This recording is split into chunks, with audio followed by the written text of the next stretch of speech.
Greetings, everyone. This is Rock and Roll Spot Comanche with the weekly comic book roundup. And now we've gone through, well, all the Marvel books we picked up this week. Let's move on to their, shall we say, distinguished competition. Sorry, I always love that term when Marvel writers and editors use it to talk about DC. So first off, we've actually got a holdover from last month because somehow I messed up and forgot completely about it when I was at the week it came out. That being The Batman's Grave, number 4. So where we left off in The Batman's Grave, Batman was investigating a potential suicide. Was investigating a potential suicide of another society figure at the behest of Commissioner Gordon. While investigating the scene where the body was found, however, well, he ended up facing off against an armored henchman. It kind of threw him for a bit of a loop. So the issue begins with Bruce Wayne basically getting dressed for a night out in Gotham. You know, and a night out as Batman, not a night out, not a night out on the town, as most of us think.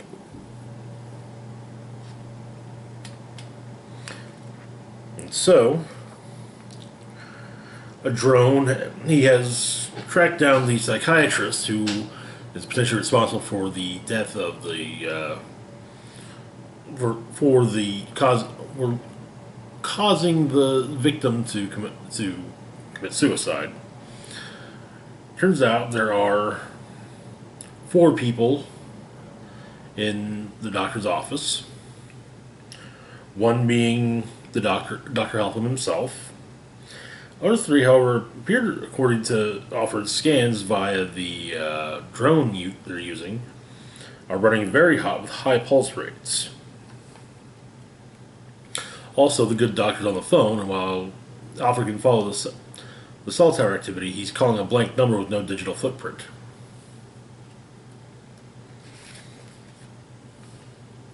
And so, Batman interrupts the meeting of the interrupts a little gathering of the henchmen, the doctor and his henchmen,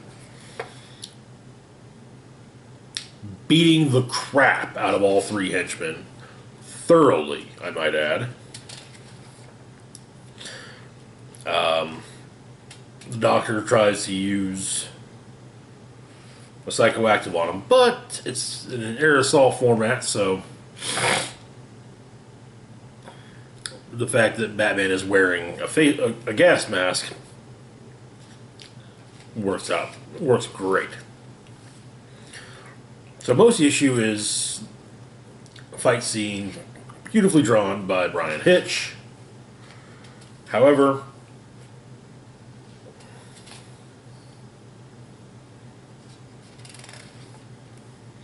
once he's subdued the 3 henchmen,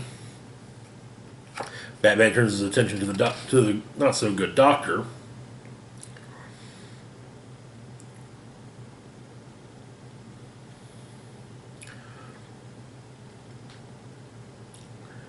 And basically he says, he doesn't get it.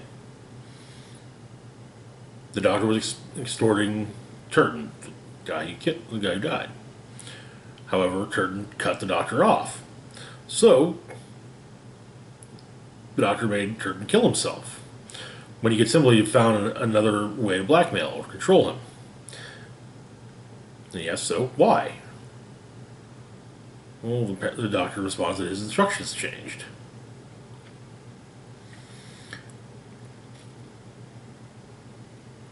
And it denotes that he's working for a group called the Scorn Army. And he's not going to tell Batman anything else as he jams 3 syringes directly into his neck.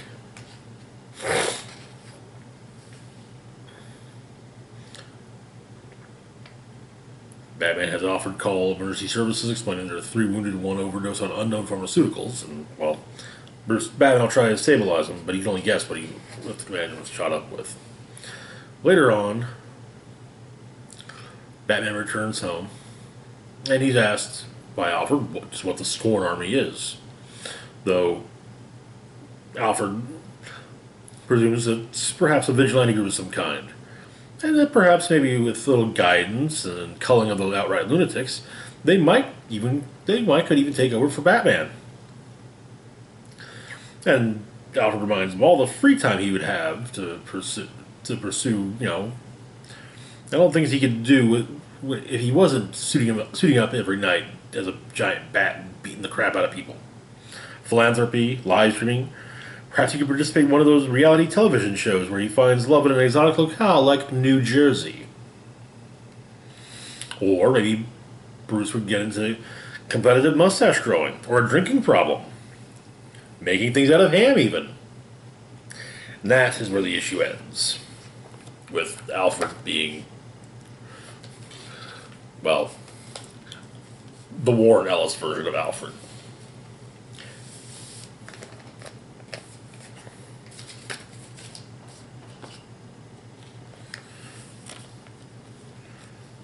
And moving on to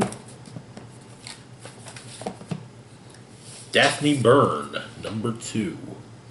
Where we left off, Daphne, having recently lost her father, confronted her mother about her frequent visits to a medium, while also being little by little off at school and dealing with the fact that,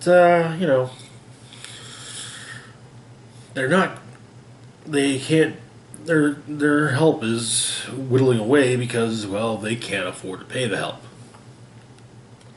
But she also had a strange dream. It seemed to hint at her having a brother. And when she awoke, she was bleeding. Apparently, her period had arrived. So the maid comes in to check on her and discovers, it's just your period. Nothing to worry about. This will happen once a month. To you once a month until you're an old lady. Nothing to worry about. So Daphne stays home from school. However, her mother is going to go out on an errand. Daphne thinks back about the dream and how it was a pig, a knife, and a sacrifice. I figure she must have been remembering a story. Then she remembers back to a talk she had with her father about how ancients thought that dreams were messages from the gods. But he explains that he thinks they're just leftover bits of our thoughts that go rattling around. However, her would-be brother,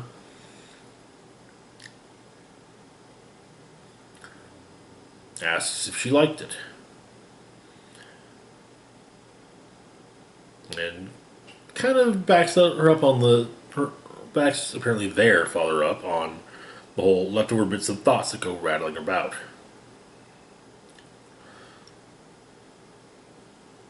At the medium, Daphne's mother is talking to her alone, and the medium explains to her that there are dark forces gathering around her and her daughter,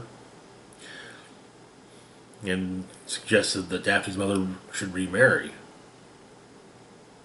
as she needs a strong hand to guide her, and someone is watching.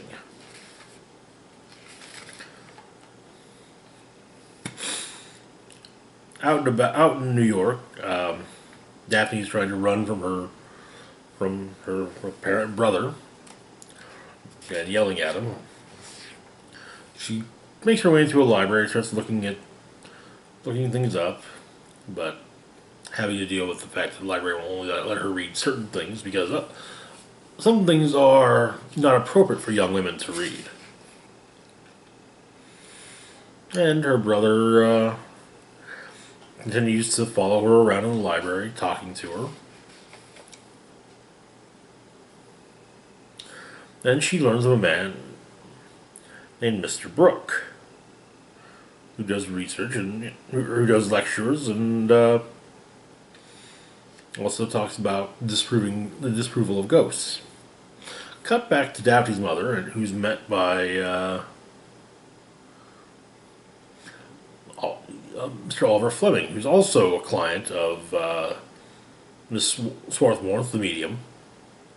Apparently, Mr. Fleming, Mr. Fleming's visits to Mrs. Swarthmore have helped him deal quite well with his own sense of loss, or help him deal quite well with the loss of his wife. And so he tries to get Daphne's mother a taxi, or a cab at this point, or chariots, but yeah, or horse-drawn carriages. And so Daphne continues on her way home, being followed by her, brother. And, she says, hey, you said I'd see my father. And they're like, well, I can show you his bones, but the dead don't speak to us. However, she can change the way things appear. Everything's just raw matter, after all. Some changes are quickly made and unmade. And some of her schoolmates, however, at present see her seemingly talking to herself, and so go to bother her. And so Daphne goes to the lead of them and starts giving her grief, getting her skirt stuck on a spike, and then changes her fate, or makes her face look decayed and deformed, and so Minnie tries to run away, but ends up leaving most of her skirt behind as she runs off. Daphne returns home and asks the maid to basically bring her supper to her room. Then she writes down the address of Mr. Brooke, and then eventually goes to bed with her brother seemingly curled up beside her. Though, he generally appears human. Once it seems they're both asleep, the only thing human about him seems to be his shape. And that's where the issue ends. Next up, we still do have the 11th chapter of Sea Dogs.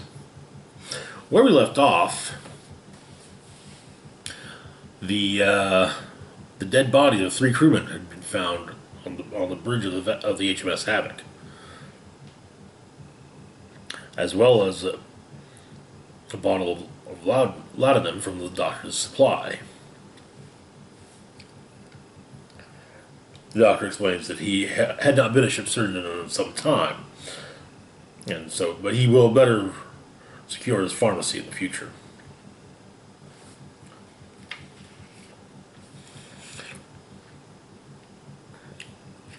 And apparently the teacher aboard the vessel has canceled lessons for the day for the younger members of the crew, as they've already learned their lesson for the day. And a hard lesson being what violence looks like.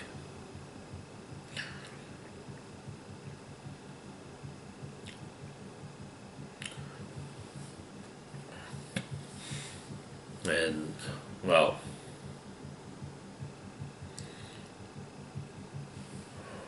it appears there are red skies in the morning. And that's where the issue ends.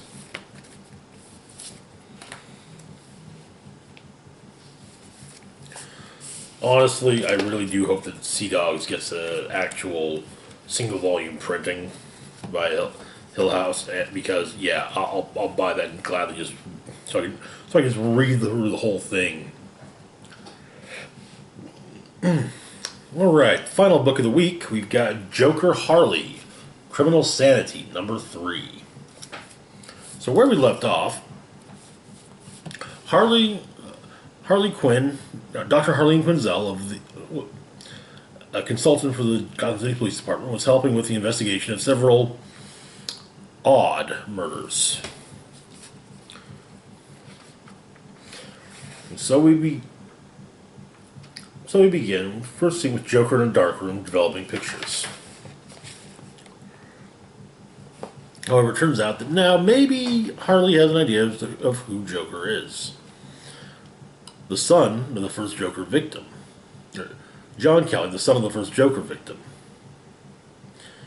Of course, no one thought it was him because, well, no one wanted to believe the Joker was a 17-year-old kid. And so she starts asking around about him, and turns out, brilliant kid, bit of a loner, but he had applied for a scholarship to the Wayne School for Tech and Innovation, but he apparently never showed up to the interview. And in fact, the interview was scheduled for the day he disappeared. Turns out he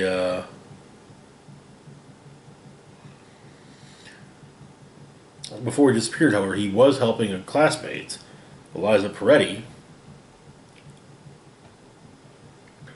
with math.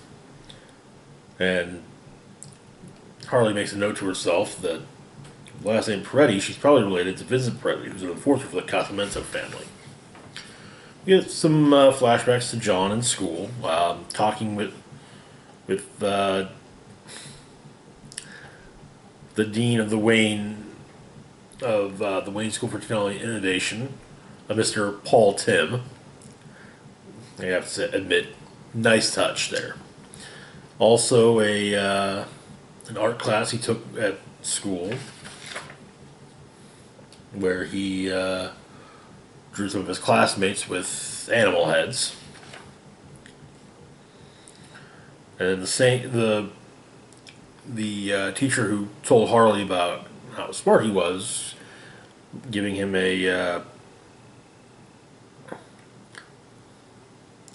passing out test papers and showing John with a 105% and Eliza with a 59%.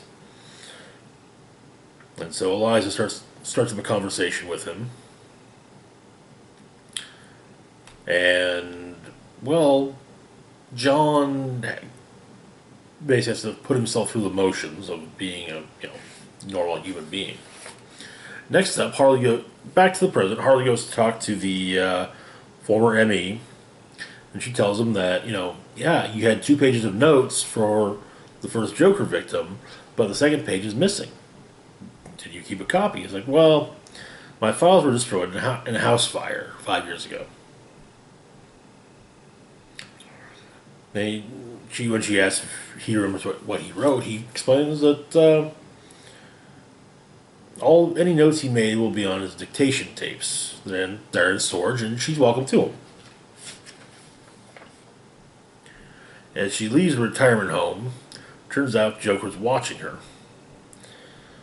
On his way to mail some photos to the Gotham Gazette. The photos he was shown developing the beginning of the issue. And then he stops and looks at a shop window display. Then we get some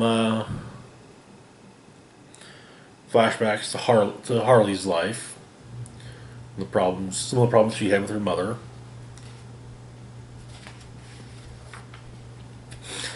Anyway, so Harley gets the former ME's mutation tapes, and of course, none of them are labeled. As she's heard to go through them, however, the news of the photographs has broken, detailing what the GCPD confirms is an undiscovered crime scene. And so, Harley goes in, takes a look at the pictures,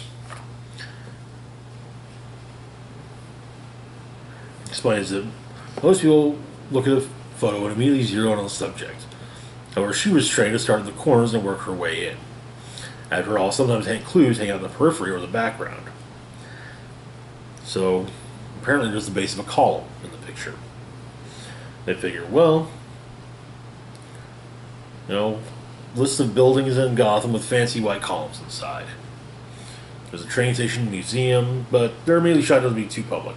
However, it's mentioned that the east wing of the East Wing is closed, and construction is on hold until the union strike is over. So they go.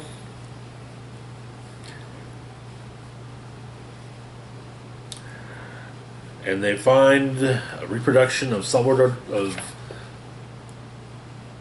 Dali's Venus with Drawers.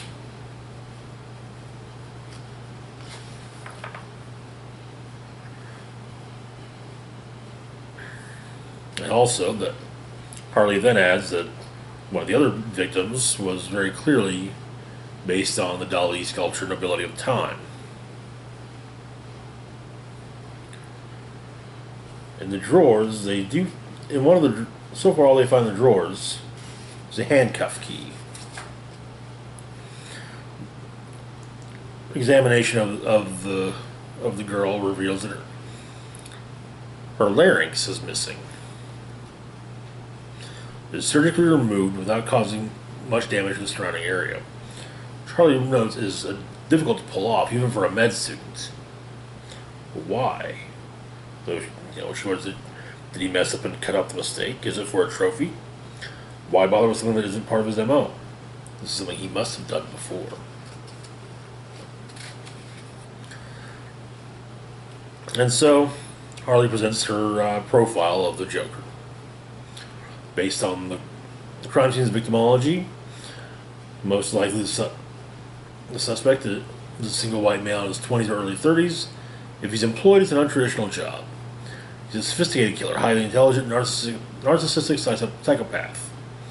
Should not be underestimated, and he is extremely dangerous, and he knows how to blend into society if he wants to.